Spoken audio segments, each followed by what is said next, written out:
अब देख रहे हैं लाइव बिहार। मैं हूं आपके साथ असलम अब्बास। बिहार विधान परिषद के एक सीट के लिए बिहार में उपचुनाव होने हैं और इसको लेकर चुनाव आयोग की तरफ से तारीखों का ऐलान भी कर दिया गया है।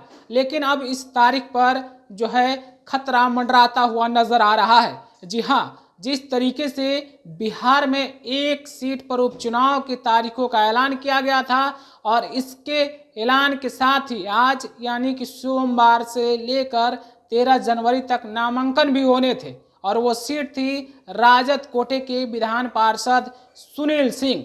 अब उस पर जो है सुप्रीम कोर्ट का बड़ा फैसला आ गया है।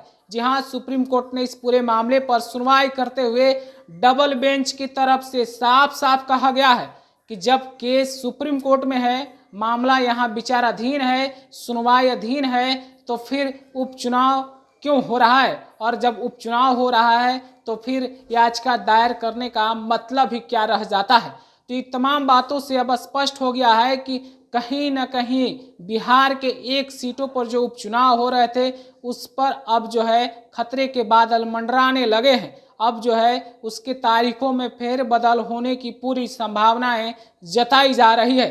हालांकि देखना होगा कि क्या कुछ चुनाव आयोग की तरफ से इस पर फैसला लिया जा सकता है, क्योंकि तारीखों का जो ऐलान के बाद अब जो है नामांकन की तिथि भी शुरू हो गया है और आखिरी तिथि 13 जनवरी 2025 निर्धारित है।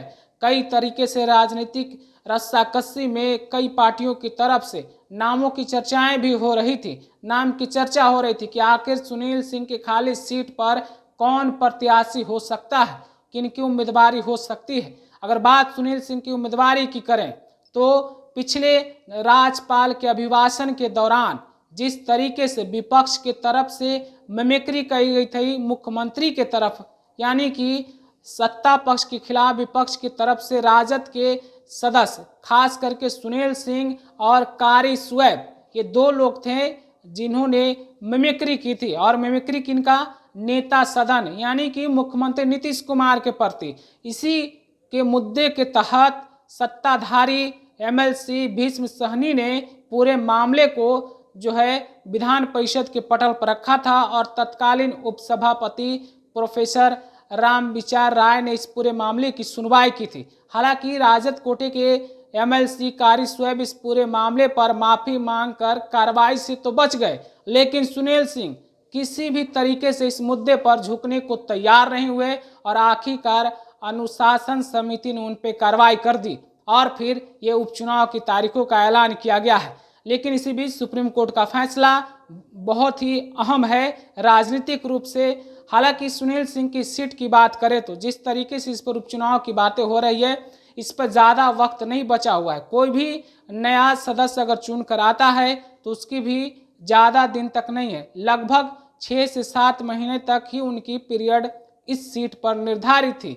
लेकिन अब सुप्रीम कोर्ट का फैसला आने के बाद जो है अब बहुत सारे कयासबाजी शुरू हो गए हैं, बहुत सारे बातें शुरू हो गई है। जिस तरीके से सुप्रीम कोर्ट में सुनील सिंह की तरफ से वकील अभिषेक मनु सिंघवी ने अपना पक्ष रखा और साफ साफ कह दिया है कि इस पूरे मामले में चुनाव आयोग को जल्दीबाजी नहीं करनी चाहिए।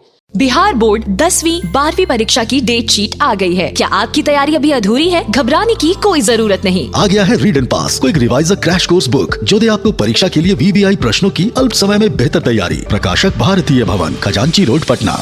फिलहाल अब देखना होगा क्या कुछ फैसला सुप्रीम कोर्ट की तरफ से आने के बाद चुनाव आयोग लेता है। हमारी नज़र है और हम आप तक ज़रूर इसके बारे में अपडेट पहुंचाने का कोशिश करेंगे। फिलहाल आप अपनी राय क्या रखते हैं कमेंट में हमें ज़रूर बताइएगा। आपका बहुत बहुत शुक्रिया।